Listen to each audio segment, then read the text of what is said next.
지난 1년 3개월 동안 네. 국토교통부가 추진하고 있는 KUM 정책을 보면 미래 혁신산업 육성을 위해 매우 숨가쁘게 달려가고 있다는 생각이 듭니다. 그동안 어떤 과제들을 추진해 왔는지 주요 성과들을 중심으로 말씀해 주시면 감사하겠습니다. 네, 가장 먼저 작년 6월에 발표한 KUAM 로드맵을 들 수 있을 것 같습니다. 이 로드맵은 우리나라가 UAM 산업을 발전시키고 상용화시켜 나가는 데 있어서 필요한 준비들에 대한 내용을 전반적으로 담고 있고요. 대표적으로 25년 최초 상용화를 하겠다. 그리고 35년에는 대중화를 시켜나가겠다라는 내용이 담겨 있습니다.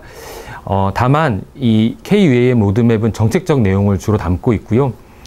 이것을 추진하기 위한 주체로서 저희들이 KUAM 팀 코리아라는 조직을 만들었습니다. 37개의 정부, 민간기관들이 함께 하고 있는 조직이라고 보시면 될 것 같고요. 이 KUAM 팀 코리아를 중심으로 해서 저희들이 UAM 로드맵을 단계적으로 실현시켜 나가고 있습니다.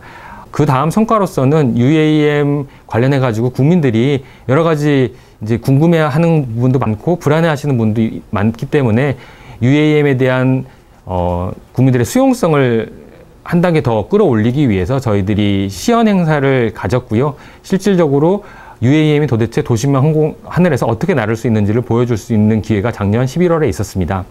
다음으로서는 UAM 관련돼 가지고 새로운 분야이기 때문에 기술 발전이 필요한 부분이 굉장히 많이 있습니다.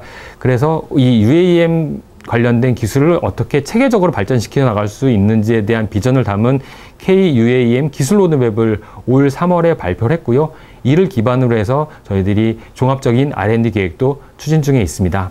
그리고 다음으로 얼마 전에 발표했는데 UAM을 어떻게 운용할 수 있을지에 대한 운용 개념을 담은 KUAM 운용 개념 1.0을 발표를 한 바 있습니다.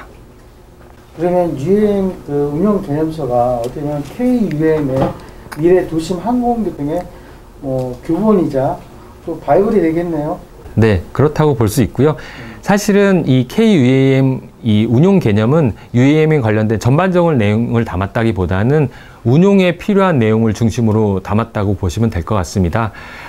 다만 이게 발표됨으로써 민간 기업에서는 자신들이 이 UAM 운용을 위해서 해야 되는 일이 어디까지인지 그리고 어떠한 준비를 해야 되는지를 담았다고 볼 수 있고요. 정부 입장에서는 산업화를 위해서 필요한 정책적인 사항이 무엇인지를 적시를 했고 이를 단계적으로 법령이라든지 정책을 통해서 구체화해 나갈 계획입니다. 지금 이제 그 UAM 코녹스라는 게 운용 개념서인데 어떻게 보면 UAM 산업의 토대가 되는 운용 개념서라고 생각이 들어요. 그래서 전혀 없는 산업을 새롭게 만드는 그런 부분인데 항공산업 역사를 비교해 봤을 때 새로운 한 획을 그었지 않았나 그런 생각이 듭니다. 그래서 더 의미가 남다를 것 같은데요. 한국형 도심항공교통 운영개념서 1.0이 가지는 가치나 의미에 대해서 한 말씀 부탁드리겠습니다. 네, UAM은 기존에 없었던 새로운 개념의 교통수단이라고 할 수 있는데요. 이 UAM을 상용화하기 위해서는 여러 가지 준비가 필요합니다. 제도적인 준비도 필요하겠고, 그다음에 인프라라든지 이런 것들에 대한 준비도 필요한데, 이 KUAM 운용 개념 1.0 코놉스는 KUAM을 운영하는 데 있어서 어떠한 준비가 필요한지, 즉 운용에 초점을 맞춘 개념서라고 보시면 될 것 같습니다. 운용 개념서라고 간략하게 말씀해 주셨는데 내용을 한번 살짝 들여다보니까 상당히 광범위하더라고요. 네. 그래서 뭐 기체 운용 전체적으로 버티포트라든지 또 상용화된 서비스라든지 또 기체를 조종하는 내용들까지 상당히 많은데 어떤 내용들로 구성되었는지 한번 소개 좀 부탁드리겠습니다. 네, 아까 말씀드렸듯이 KUAM 이 운용 개념은 운용을 어떻게 하는지에 대한 내용을 담고 있고요. 그렇기 때문에 운용을 하기 위한 각 주체별 역할이 담겨 있습니다. 그리고 여기에는 특별히 기존에 없었던 KUAM에 관련된 교통관리 사업자라는 새로운 사업 영역이 생기게 되고요. 그리고 기존의 공항과는 달리 도심 내에 들어서는 수직 이착륙이 가능한 공항, 버티포트에 대한 개념도 들어가 있겠습니다. 그리고 또 다른 하나의 축이라고 생각한다면 KUAM을 도심 내 어떻게 운영할 것인지에 대한 개념이 들어가 있고 대표적인 내용으로서는 기존의 이 항공기나 드론과는 분리된 300에서 600m 정도의 별도의 공역을 활용한 KUAM의 전용 회랑, 이 전용 하늘길이 만들어진다는 개념이 들어가 있고, 이 하늘길의 관리는 저희들이 상용통신망을 활용하겠다는 비전을 담고 있습니다. 그리고 마지막으로는 이 KUAM을 운용하는 데 있어서 어떠한 운용 절차를 거쳐야 되는지, 그리고 비상시에는 어떠한 역할이 필요한지에 대한 내용을 담고 있다고 보시면 될 것 같습니다. 네. 근데 이제 가장 이제 중요한 게 항공 운항에 있어서 무엇보다도 안전성이 가장 고려돼야 할 부분이고 우선시돼야 할 부분이라고 생각이 듭니다. 탑승자와 기체 안전에 관한 내용들도 포함이 되어 있는지 궁금한데요. 네. 말씀 부탁드리겠습니다.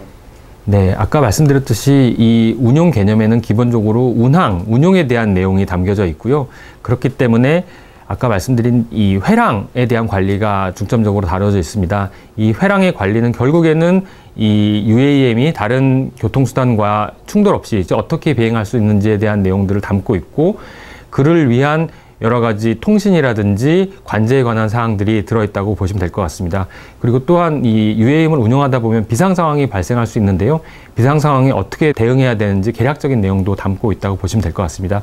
다만 운용에 대한 사항이기 때문에 기체의 안전성이라든지 사이버 보안 같은 내용들은 별도의 방법을 통해서 저희들이 마련해 나갈 계획입니다. 관제 부분에 있어서 지상과 기체, 그 다음에 그런 연관된 서비스 등 이런 것들이 하나의 유기체로 작동이 돼야지만이 보다 효율적이고 안전한 편리한 그런 교통망으로 활용될 수 있을 거라 생각이 듭니다.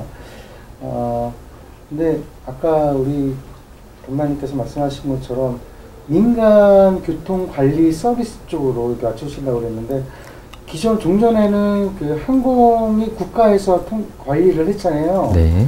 근데 민간에서도 할 수 있는지, 또 이렇게 하다 보면 권역별로도 이렇게 교통 관리자가 분산되어 있을 텐데 하나로 이렇게 묶을 수 있는 종합 컨트롤 타워가 있어야 되지 않는가 하는 생각이 드는데요. 네. 거기에 대해서 한 말씀 부탁드리겠습니다. 네, 저희들이 이 UAM 교통관리 사업자라는 새로운 사업자를 도입하게 된 이유는, 기존의 항공교통 같은 경우에는 수요가 어떻게 보면은 한정적이라고 할 수 있는데, UAM은 초기에는 수요가 그렇게 많지는 않겠지만 UAM이 발전해 나가면서 굉장히 많은 수의 항공교통이 발생할 것이라고 저희는 생각하고 있습니다. 그렇기 때문에 국가가 기존의 항공교통관리 체계를 통해서 관리하는 데는 한계가 있다라고 생각을 하고요. 그렇기 때문에 새로운 개념의 교통관리 사업자를 도입했다라고 보시면 될 것 같습니다. 그리고 이 교통관리 사업자를 중심으로 해서 기체, 운항사, 버티포트 관리자 등이 여러 가지 이 네트워크가 구성이 되면서 정보가 교환이 될 거고요. 이 교통관리 사업자 간에도 교통관리 사업자 간 네트워크를 통해서 이 정보들이 교환된다고 보시면 될 것 같습니다. 다만 이런 것들을 저희들이 초기부터는 다 구축할 수 없기 때문에 이거에 대해 안전성을 확보하기 위해서 저희들이 그랜드 챌린지라는 실증 사업을 추진한다든지, 아니면은 별도의 R&D를 추진해서 안전을 확보해 나가면서 저희들이 단계적으로 이 제도를 발전시켜 나갈 계획입니다. 지금 현재 국토교통부에서 성공적인 KUAM 정책 과제를 완수하기 위해서 관련된 특별법도 이렇게 신설도 지금 추진 중인 걸로 알고 있습니다. 특별법에는 어떤 내용들이 들어가며 언제까지 마련되는지 좀 궁금한데요. 네. 그 UAM 특별법에 대해서 한 말씀 부탁드리겠습니다. UAM 산업을 이제 상용화하기 위해서는 아까 말씀드렸듯이 산업 생태계 전반의 새로운 구축이 필요합니다. 그렇기 때문에 어떻게 사업을 추진할지에 대한 사업적인 내용, 어떻게 인프라를 구축할 것인지에 대한 그런 인프라 구축에 관련된 내용, 그리고 어떻게 안전을 확보할 것인지에 대한 안전에 대한 내용, 그리고 산업을 어떻게 진흥시켜 나갈지에 대한 내용들이 전반적으로 다 들어간다고 보시면 될 것 같고요. 굉장히 복잡한 내용이기 때문에 단기간에 형성될 수 있는 건 아니고, 이를 검토하기 위해서 저희들이 UAM 팀 코리아를 중심으로 해서 지금 제도 검토를 들어갔고요. 별도의 연구 용역을 발주해서 제도 검토를 시행을 하고 있습니다. 이 연구 용역 결과는 내년 상반기 정도에는 보실 수 있을 것 같고, 관련된 의견 수렴을 통해서 최대한 빨리 저희들이 이 제도를 구축해서 UAM 산업을 추진하는 데 있어서 불확실성을 최대한 제거함으로써 UAM 산업에 참여하고 싶어 하시는 분들이 안심하고 준비할 수 있도록 제도를 구축해 나갈 계획입니다. 지금 이제 그 UAM 팀 코리아라고 말씀하셨는데, 민과 관이 함께 공동으로 만들어가는 공동 정책 기구라고 저는 생각이 들거든요. 네. 여기서 간략하게 좀 설명 좀 해주시고, 그리고 앞으로 이 UAM 팀 코리아를 어떻게 또 운영해 나가실지도 한 말씀 더 해주시면 감사하겠습니다. 네. UAM 팀 코리아는 법적인 기구는 아닙니다. 다만 UAM 산업을 우리나라에 빨리 정착시키고 이걸 가지고 해외에 진출을 해야겠다라는 의지를 가지고 정부, 민간 기업, 연구기관, 공공기관, 지자체 등이 함께 뜻을 모은 협의체라고 보시면 될 것 같고요. 현재는 37개의 기관이 들어 있습니다. 저희들이 UAM 정책을 추진해 나가는 데 있어서는 항상 이 UAM 팀 코리아를 중심으로 해서 각계각층의 의견을 수렴을 하고 있고요. 실질적으로 저희들이 제도를 구축해 나가는 단계에 있어서도 별도의 분과를 구성해서 심도 있는 논의를 통해서 의견 수렴을 해 나가고 있습니다. 이 UAM 산업 분야가 조금 더 성숙돼 나가는에 따라서 우리나라 UAM 생태계를 구축하고 더불어서 우리나라 UAM 산업이 세계로 진출할 수 있는 그런 협의체로서 역할을 할 수 있도록 저희들이 끌어나가려고 하고 있습니다. 올 하반기 계획된 주요 이벤트나 앞으로의 계획이 어떤 것들이 있는지 K의 국민적 수용성 제고를 위한 중심으로 좀 말씀해 주시면 감사하겠습니다. 아까 말씀드렸지만 UAM이라는 기체가 굉장히 국민들한테 생소한 기체이기 때문에 UAM이 과연 안전한 것인지 그리고 잘 도심 하늘에서 날 수 있는 것인지에 대해서 궁금해하시는 분들이 굉장히 많이 있습니다. 그래서 이러한 국민들의 궁금증을 해소해 주기 위한 정책의 일환으로서 저희들이 작년에 첫 번째 시연 행사를 가졌었는데요. 올해에도 유사한 시연 행사를 가지려고 합니다. 다만 이번 행사는 단순히 기체가 나를 수 있다라는 것을 보여주는 것을 넘어서 그동안 우리나라에서 UAM을 위해서 준비된 인프라가 어떤 것들이 있는지 그리고 그것들이 기체와 그리고 기존의 항공교통체계에 어떻게 어우러질 수 있는지를 보여줄 수 있는 시연 행사를 준비하고 있고요. 더불어서 저희들이 아까 실증, 이 UAM의 안전성을 실제로 검토를 해야 된다고 말씀을 드렸는데 그걸 위한 K-UAM 그랜드 챌린지라는 사업을 내년부터 추진하려고 하고 있습니다. 이를 위해서는 민간 기업과 실증 시나리오를 저희들이 분석을 해야 되는데요. 이 K-UAM 그랜드 챌린지를 위한 실증 시나리오도 11월경에는 발표할 수 있지 않을까 싶습니다.